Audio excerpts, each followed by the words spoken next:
ninyo, si Pangulong Estrada kinusuhan sa Pilipinas, sa korte sa Pilipinas, ikinulong sa Pilipinas.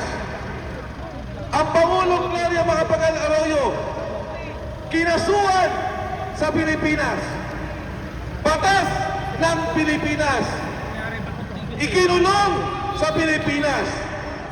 Pero si Pangulong Duterte kinidnap ng ating gobyerno. Kaya po sa Korte Suprema, ito pong hustisya na hinihingi, ibigay po naman ninyo.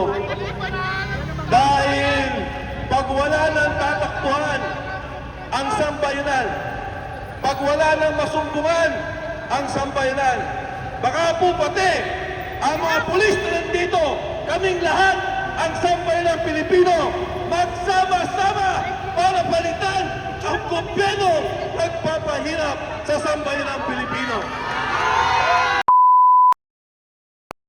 Bakit ko sinabing kinidnap?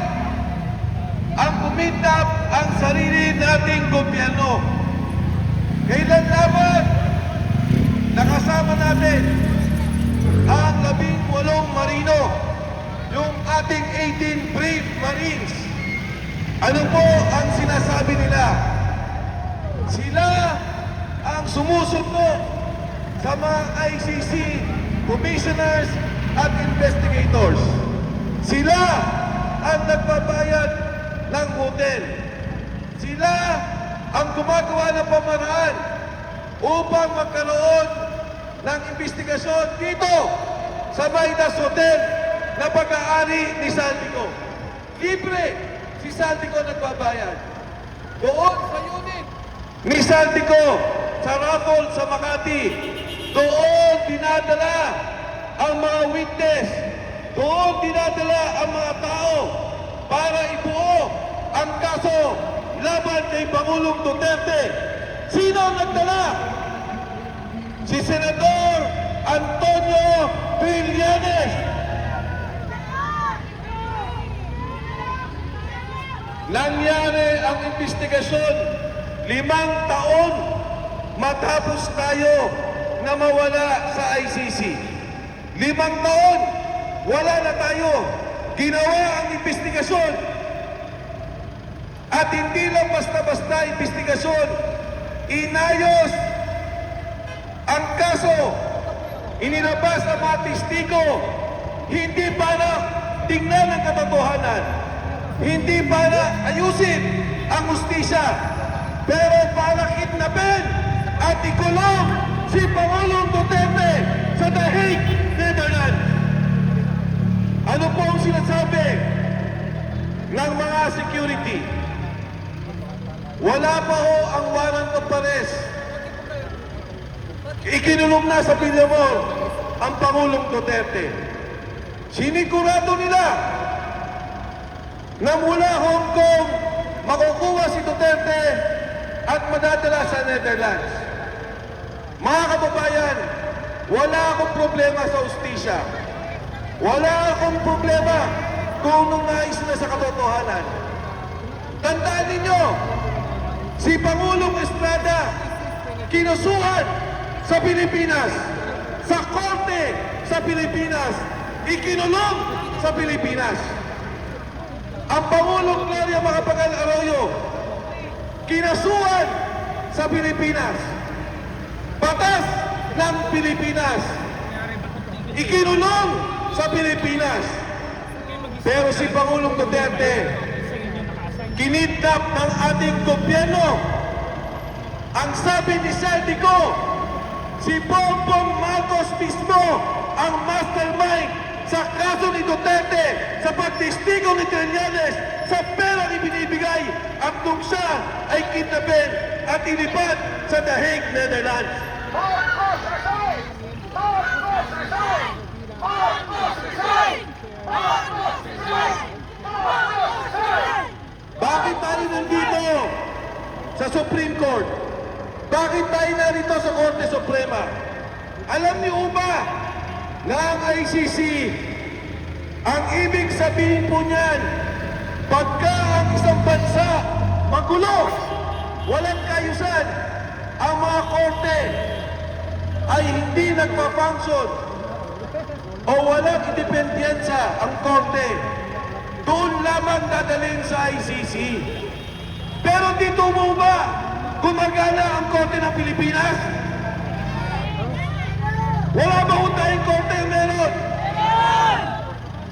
Kaya po ang Korte Suprema dapat magsalita dahil ang pagkakaresto ni Duterte ay sampal sa Korte Suprema, sampal sa Korte ng Bayan, sampal sa batas ng Pilipinas. Mga kasama, noong lumabas si Sergeant Cotesa, sinabi niya na sa amin ang ICC. Sabi namin sa kanya, Sergeant Cotesa, siguro hindi panahon na banggitin mo ang ICC. Alam niyo ang sabi ni Sergeant Cotesa, ang matataas na mga opisyal ng gobyerno nasa Maidas nagmo-monitor sa pag-aresto kay Pangulong Duterte. Ano ang sabi ng 18 sundalo? Magmula pa lang airport, ibibigay ng tao ni Senador Trillanes ang susi sa mga hotel nila. Pagsundo sa mga senador, dadali nila sa mga hotel, ibibigay ang susi. Susunduin nila gamit ang kotse ni Saldico. Magmula doon, pagpunta ng Maidas Hotel, susunduin ang mga gusto nilang testigo. Susunduin yung gusto nilang magsalita laban kay Pangulong Duterte. Gamit ang pondo ni Saldico. Gamit ang hotel ni Saldico. Gamit ang mga unit ni Saldico. Kaya ito po mga kasama ang nangyayari sa ating bansa sa ngayon. Sa siguro nila kay Pangulong Duterte, nag-usap-usap, mas mabuti ilabas siya ng bansa kaysa kasuhan sa Pilipinas. Pero hindi nila naintindihan sa ginawa nila, naging martir si Pangulong Rudy Duterte. Duterte! Duterte! Duterte! Duterte! Tatlo lang po sa aking kaibigan ang namatay na matatandaan ng sambayanan. Ang pagkamatay ni Jose Rizal dito sa Luneta. Halo na po dito. Ang pagkamatay ni Ninoy Aquino sa talbak ng NAIA na pinaslan ng mga sundalo, pinaslan sa ilalim ng administrasyon ni Ferdinand Marcos Sr. At ngayon, sa ating kasaysayan, pag namatay ang Pangulong Duterte sa Dahig Netherlands, siya lang ang tanging Pangulo na kinidnap ng sarili niyang gobyerno. Takot sa kanya dahil sa politika, kinipit ang isang Pilipino, ang isang leader na minamahal ng sambayan ng Pilipinas. Yan po walang iba kundi ang Pangulong Rodrigo Duterte. Yung pong 18 kinasuhan po. Ako mismo kinasuhan. Ang isang magaling at matapang na abogado, Attorney Levi Panigot, kinasuhan po nila. Kinasuhan dahil nagsabi ng katotohanan sa pagnanakaw ng pondo ng bayan. Ano bang sinabi ng mga sundalo? Nag-deliver kami sa mga senador. Nag-deliver kami sa mga congressman. Nag-deliver kami kay Speaker Martin Romualdez at kay Pangulong Bongbong Marcos. Yan ang sinasabi ng mga sundalo. Yung bilyon-bilyon na mali-maleta lang dinideliver nila, yan po ay pera ninyo.